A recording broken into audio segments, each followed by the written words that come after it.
9 फरवरी को छत्तीसगढ़ के बीजापुर के इंद्रावती टाइगर रिजर्व में एक बड़ी मुठभेड़ हुई, जो अब तक की तीसरी सबसे बड़ी मुठभेड़ मानी जा रही है 2024 और 25 के दरमियान की, जिसमें माओवादियों को बड़ा नुकसान हुआ है। इसके पहले कांकेर के हापाटोला में 29 माओवादी सबसे पहले मारे गए, फिर बीजापुर और नारायणपुर के सीमावर्ती इलाके के थुलथुली में 38 नक्सली मारे गए और अब इस इंद्रावती टाइगर रिजर्व में 31 माओवादी मारे गए। उस घटनास्थल की ग्राउंड रिपोर्ट करने जब हम पहुँचे हैं तो यहाँ की जो परिस्थितियाँ समझ में आ रही हैं। सबसे पहले हम कुटरू पहुँचे, कुटरू से फिर फरसेगढ़ और फरसेगढ़ से फिर जंगल के रास्ते होते होते हम अन्नापुर पहुँचे और अन्नापुर से हम काफ़ी दूर जंगलों में अंदर आने के बाद अभी लगभग आधे घंटे से पैदल चल रहे हैं। तब अब उस इलाके में पहुँचे जिस इलाके में एक्चुअल मुठभेड़ हुई थी। पीछे एक खुला मैदानी जंगल मिला जहाँ पर जो जवानों के हेलीकॉप्टर उतारने की जो तस्वीर नज़र आई थी वो भी हमें पीछे में मिला, यहाँ से लगभग 2-3 किलोमीटर पीछे से। और यहाँ पहुँचे तो सबसे पहले ये गोली के निशान इस पेड़ पर दिख रहे हैं, जो इस बात के गवाह है कि इस इलाके में गोली तो चली है। पीछे और भी पेड़ों में गोलियों के निशान लगे हैं और ये काफ़ी ऊंचाई पर है। यहाँ आने से पहले हमने कुछ जवानों से मुलाकात की थी और जवानों ने बताया था कि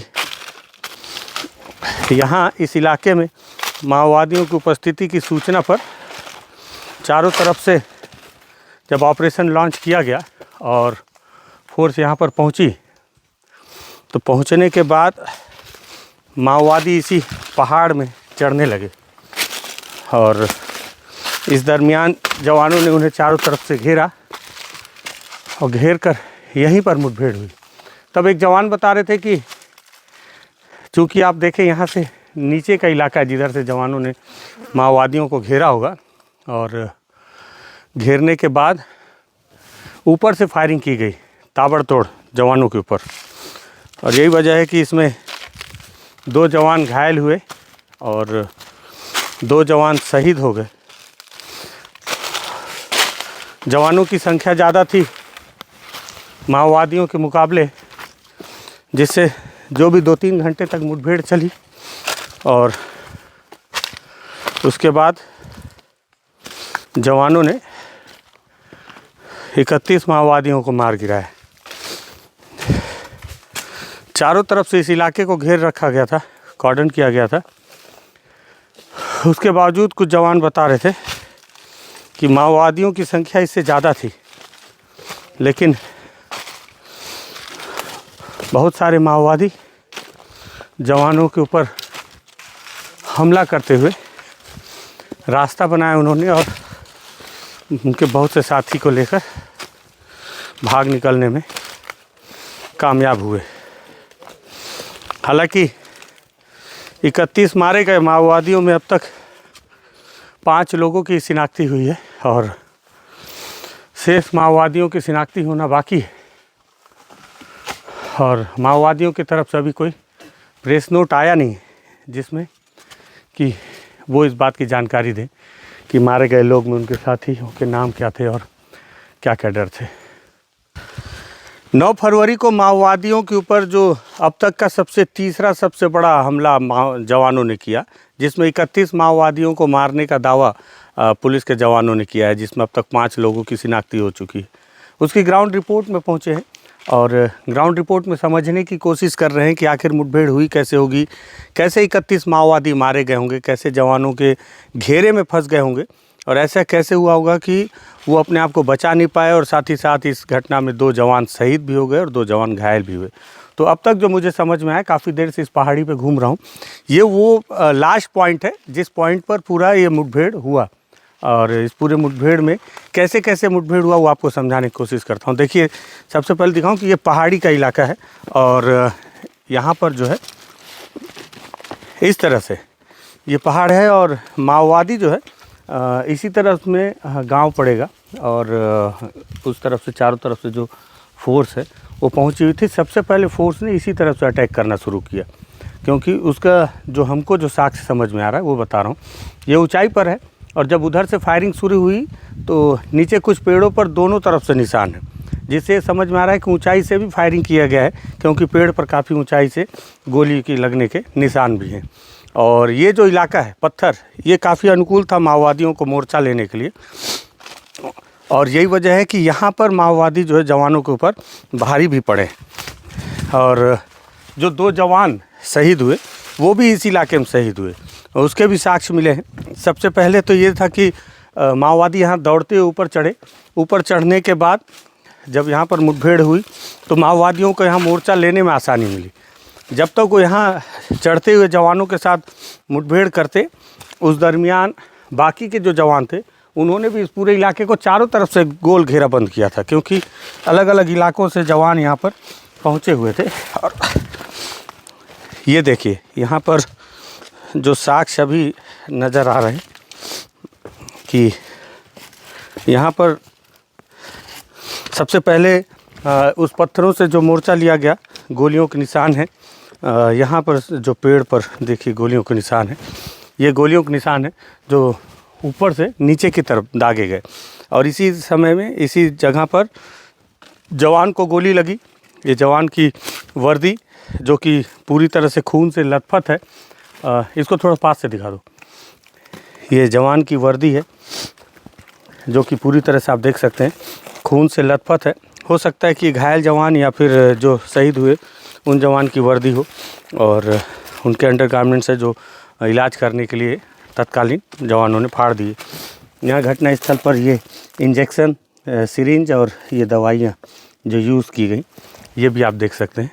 तो ये यहाँ पर मुठभेड़ हुई जिसमें जवान को नुकसान उठाना पड़ा। और आगे जो है बता रहे हैं कि ये माओवादी लगातार जब उनको ये समझ में आने लगा कि इस इलाके में पूरी तरफ से जवानों के घेरे में, चंगुल में माओवादी फंस गए, यहीं कहीं पर कुछ कारतूस भी हमने देखे थे। और यहाँ पर माओवादियों के जो सामान है वो भी जवानों ने आग के हवाले कर दिया था, जिससे यहाँ सूखे पत्तों में ये आग फैली हुई है और चारों तरफ ये आग के निशान हैं। ये देखिए, ये इसके बाद जला ये कारतूस का खाली खोखा जो यहाँ पड़ा हुआ है, जो कि बताता है कि इस तरफ में भी मुठभेड़ हुई। और ये देखिए ये पूरी पहाड़ी, यहाँ पर दरअसल इसके पहले भी जब भी भंडार पदर या कुतुल जो भी मुठभेड़ें हुई हैं, जितनी भी मुठभेड़ें हुई हैं, हर मुठभेड़ में एक चीज़ कॉमन देखने को मिला है कि माओवादी भागते हुए पहाड़ियों के ऊपर ही चढ़े। कुतुल में भी 8 माओवादी जब मारे गए थे उस इलाके में, ये देखिए उनके सामान है जो यहाँ पर मुठभेड़ के बाद जवानों ने एकत्रित करके आग के हवाले कर दिया। इसमें उनका राशन दिख रहा है, चावल है, शक्कर है, ये उनके कुछ दस्तावेज हैं जिसमें श्रीकाकुलम महिला योद्धा कॉमरेड पंचादी निर्मला के नाम पे लिखा हुआ है, गोंडी में लिखा हुआ है। और ये देखिए माओवादियों का ये एक डायरी जिसमें 7 करोड़ भाषा कुछ लिखा हुआ है, नमक कॉमरेड आयतु सबका जिक्र है। और इसे भी हालांकि जवानों ने जला दिया। इसमें बहुत सारी गोंडी भाषा में लिखी हुई है सारी चीज़ें, हो सकता है कि उनकी अलग अलग जानकारियां रही हों। और ये उसके बाद में यहाँ पे भी आप देखेंगे तो देखिए पेड़ों पर गोलियों के निशान हैं ऊपर में, जिससे पता चल रहा है कि मुठभेड़ का ये इलाका है। और किस तरह से माओवादी जवानों के गिरफ्त में आ गए, घेरे में आ गए। बहुत देर तक उन्होंने मुठभेड़ भी की, लेकिन जो संख्या जवानों की थी ज़्यादा। यहाँ देखिए यहाँ नेटवर्क भी है। अच्छा, बीते कई ये देखिए ये पेड़ जल चुका था, जलकर अभी ये ख़तरा हो सकता था। अभी जो है जस्ट में हम लोग यहाँ से पार हुए और पार होने के बाद ये पेड़ गिर गया। ये किस्मत अच्छी थी कि हम यहाँ से आगे बढ़ चुके थे, नहीं तो पेड़ हमारे ऊपर गिर जाता है। और आगे क्या सामान मिलते हैं और क्या साक्ष्य वो भी आपको दिखाते हैं। तो ये वो जो पहाड़ी है जहाँ पर जो बताया जा रहा है कि चारों तरफ जो है वो माओवादियों को इसी स्पॉट पे घेरा हुआ था और अलग अलग जानकारियाँ अलग अलग तरह से मिल रही हैं। कुछ जवानों ने भी बताया था कि ऊपर से माओवादी अटैक कर रहे थे और उसके बहुत साक्ष्य भी नज़र आ रहे हैं। अभी मैं जहाँ पर खड़ा हूँ यहाँ आप देखें, एक जवान का जूता मुझे लग रहा है क्योंकि इस तरह के जूते जवान ही पहना करते हैं। जो 2 जवान घायल हुए, 2 जवान शहीद हुए, उसमें से लगता है कि एक जवान का जूता ये है जहाँ पे घटना स्थल पर है। यहाँ पे चारों तरफ खून के निशान हैं। आप यहाँ पे भी हैं खून, ये चारों तरफ जो है हर पत्थर पे खून के निशान हैं और पत्थरों पे गोलियों के निशान भी हैं। ये देखिए, ये पत्थरों पे गोलियाँ लगी हुई हैं ये, और पेड़ों पे भी गोलियाँ लगी हुई हैं अलग अलग जगह पर। ये सब माओवादियों के जो सामान हैं और पत्थरों पे गोलियों के निशान हैं जो बता रहे हैं कि ताबड़तोड़ यहाँ पर फायरिंग हुई है। और इधर पेड़ पे भी गोलियों के निशान हैं। जिधर आप देखेंगे वहाँ आपको गोलियों के निशान मिलेंगे। चप्पलों की जोड़ियाँ हैं यहाँ पर। ये चप्पल देखिए, ये सब माओवादियों के चप्पल हैं और ये भी माओवादियों के चप्पल हैं। ये देखिए, यहाँ पर पॉलीथीन में एक भाजी रखी हुई है।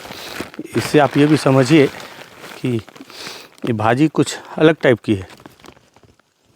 ये समझ में नहीं आ रही है, एक जंगली फूल टाइप का लग रहा है। हो सकता है कि इसका ये खाने में तो इसका उपयोग शायद ही करते हों।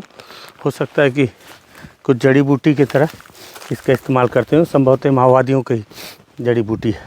और इस तरह से जब चारों तरफ से जवानों ने घेरा माओवादियों को, तो माओवादी ऐसे हर तरफ से उन्होंने कोशिश की कि कैसे वो अपने आप को बचाएं, कैसे, और जवानों के साथ उन्होंने मुठभेड़ भी किया। हर जगह देखिए, यहाँ पे भी सामान है माओवादियों का और वहाँ पर भी खून के निशान हैं जहाँ पर दिख रहा है कि उस इलाके में भी, उस जगह पर भी माओवादी थे। ये पूरी पहाड़ी को जवानों ने आग के हवाले कर दिया था मुठभेड़ के बाद। और ये देखिए, ये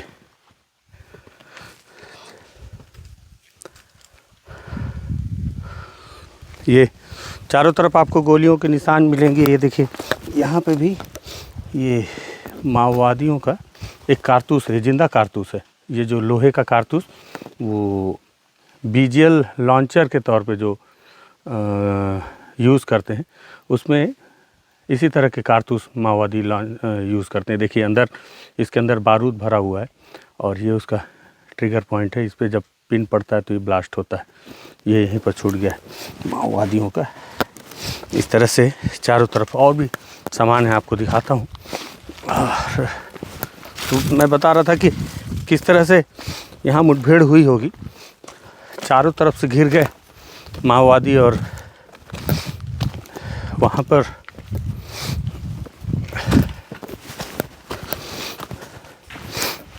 अभी हालांकि ठंड जा रही है और गर्मी आ रही है, इस वजह से भी गर्मी बहुत तेज़ अब यहाँ है।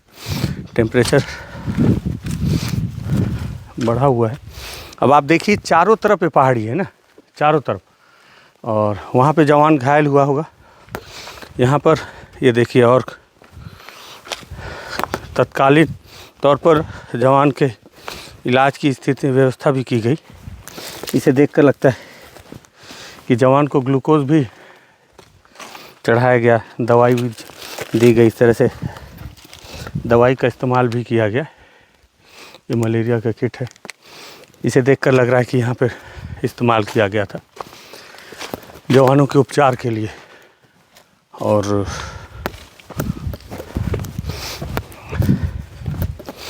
इस तरह से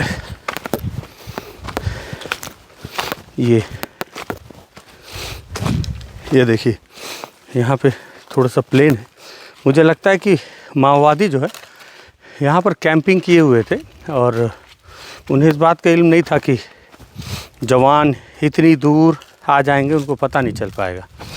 जो मैंने पहले बताया कि अब जवान ड्रोन और तमाम उपकरण का इस्तेमाल कर रहे हैं और जिस वजह से उन्हें बहुत पिन पॉइंट लोकेशन भी माओवादियों की मिल रही। दूसरी चीज़ कि माओवादी जो हैं वो लगातार फ़ोन का इस्तेमाल कर रहे हैं और यहाँ पे भी नेटवर्क है और नेटवर्क होने की वजह से भी उनके लोकेशन ट्रैक किए जा रहे हैं। ये देखिए, ये बड़े बड़े बर्तन और ये पका हुआ चावल ये बता रहा है कि यहाँ पर जो है कितनी बड़ी संख्या में माओवादी रहे होंगे। उतने लोगों के भोजन की व्यवस्था। देखिए यहाँ पर ये कारतूस हालांकि महिला माओवादी चूड़ियाँ पहनती नहीं हैं, लेकिन यहाँ चूड़ियाँ भी हैं। अभी चूड़ियाँ क्यों हैं पता नहीं, लेकिन ये कारतूस ऑटोमेटिक वेपन्स के हैं जो यहाँ पे पड़े हुए हैं। तो इस तरह से ऑल ओवर जो घटना का जो मुझे समझ में आ रहा है कि किस तरह से घटना हुई, तो मैं आपको बताऊं एक बार और कि हुआ ये कि माओवादी इस तरफ से मेरे पीछे जिस तरफ से हमारे भाई कैमरा चला रहे हैं उस तरफ से माओवादी दौड़ते हुए यहाँ चढ़े या यहाँ पहले से कैंप किए हुए होंगे, क्योंकि यहाँ जिस तरह से ये बर्तन वर्तन सारी चीज़ें हैं, हो सकता है कि यहाँ खाना बनाने की व्यवस्था में रहे हों। उनको इस बात का इल्म ना रहा हो कि इस इलाके में फ़ोर्स उनको घेर सकती है। फ़ोर्स को इस बात की पुख्ता जानकारी मिली, सबसे पहले उस इलाके से आए और वहाँ जवान घायल भी हुए, शहीद भी हुए। और वहाँ जब अच्छा मोर्चा माओवादियों को मिला तो उन्होंने जमकर मुठभेड़ भी की जवानों के साथ में। उसी दरमियान चारों तरफ से इस पहाड़ी को घेर लिया गया और चारों तरफ से घेर लेने के बाद 31 माओवादियों को मारा गया। और अब तक हालांकि इस मुठभेड़ पर किसी ने दावा नहीं किया है कि या किसी ने आपत्ति नहीं उठाई है अभी तक कि जो लोग मारे गए हैं उनमें कोई ग्रामीण है।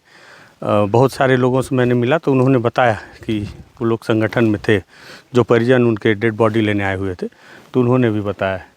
चारों तरफ आप अलग अलग जगह पर देखेंगे तो गोलियों के निशान हैं अलग अलग पेड़ों पर।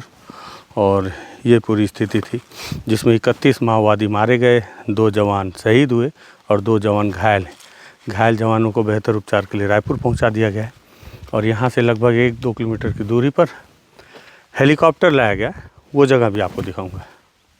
31 माओवादियों को जब मारा गया मुठभेड़ में और इंद्रावती टाइगर रिजर्व के अन्नापुर के इस पहाड़ी में, जहाँ से हमने अभी ग्राउंड रिपोर्ट किया, वहाँ से लौटकर रास्ते भर पूरे निशान दिख रहे हैं कि किस तरह से जवान उन मारे गए माओवादियों के शव और अपने 2 साथी जवानों के शव जो कि शहीद हुए थे वहाँ पर और 2 घायल जवानों को लेकर इसी स्पॉट पर पहुँचे। आपने एक तस्वीर देखी होगी जो वीडियो मुठभेड़ के बाद वायरल हुई कि उसमें एक हेलीकॉप्टर से जवानों के शव और मारे गए माओवादियों के शव को रेस्क्यू करके यहाँ से बाहर निकाला गया। पहली दफ़े मारे गए माओवादियों के शव को निकालने के लिए MI-17 हेलीकॉप्टर का उपयोग किया गया, वायुसेना का उपयोग किया गया। तो ये वही इलाका है और यहाँ पर अभी भी वो निशान है। ये देखिए, ये जवान की वर्दी है और जो घायल जवान है मुझे लगता है कि ये उसी की वर्दी है।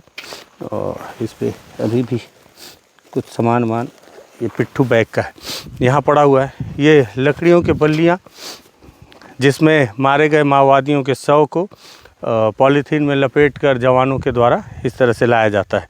तो यहाँ पर 1 2 3 4 5 6 7 8 9 10 11 12 ऐसे करके करीबन 20-30 से ज़्यादा की संख्या में यहाँ पर ये लकड़ियाँ हैं और ये रस्सी बांधने के लिए। साथ ही साथ यहाँ पे भी माओवादियों के जो है कुछ दस्तावेज जवानों ने फेंक दिए हैं। इसमें भी ये जवान वहाँ से बरामद किए थे जिसमें माओवादियों के कोई दस्तावेज है, बुकलेट जिसमें उनकी तस्वीरें हैं और माओवादियों की तस्वीरें इस तरह से ये काटा गया। और सबसे ख़ास बात है कि जवानों ने इसी जगह को क्यों चुना। एक तो सबसे बड़ी बात यह है कि एकदम समतल इलाका है, पहाड़ी के एकदम किनारे, मुठभेड़ के सबसे करीब का ये सबसे इलाका समतल है और यहाँ पर पेड़ों की संख्या काफ़ी कम थी। बाकी जगह पे आप देखें तो घने पेड़ आपको दिख रहे हैं, वहाँ हेलीकॉप्टर उतारना संभव नहीं था। और ये इलाका यहाँ पर काफ़ी कम पेड़ थे, 1 2 3 4 5 6 7 8 9 10 11 12 13 14 15 16 17 ऐसे करके लगभग मुझे लगता है कि 20-25 छोटे छोटे पेड़ों को काटा गया और ये इतना स्थान यहाँ पर जवानों ने तैयार किया। और इसी जगह पर फिर हेलीकॉप्टर MI-17 नीचे उतरा और उसमें से जवानों के शव को और मारे गए माओवादियों के शव को हेलीकॉप्टर में डालकर यहाँ से वापस निकाला गया। 2 दिन तक ये पूरा ये मुठभेड़ और सर्चिंग ऑपरेशन ये सब सारी कार्रवाइयाँ चली, जिसमें CRPF माफ़ी चाहूँगा DRG, STF और बस्तर फाइटर के जवान थे। संख्या को लेकर हालांकि खुलासा नहीं किया जाता सुरक्षागत कारणों से, और इस इलाके में माओवादी अपने आप को काफ़ी सुरक्षित मानते थे क्योंकि चारों तरफ पहाड़ियाँ हैं। अगर आप ड्रोन शॉट देख रहे हो इस वक्त तो चारों तरफ पहाड़ियाँ हैं और दूर दूर तक घने जंगल हैं। अबूझमाड़ का भी ये इलाका है, बीजापुर ज़िले का अबूझमाड़ का इलाका है, इंद्रावती नदी के दूसरी तरफ का। तो लेकिन माओवादियों को इस बात का इल्म बिल्कुल भी नहीं था कि जवान उन्हें इस सुरक्षित इलाके में भी घेर लेंगे और उन्हें भागने का मौका नहीं मिलेगा।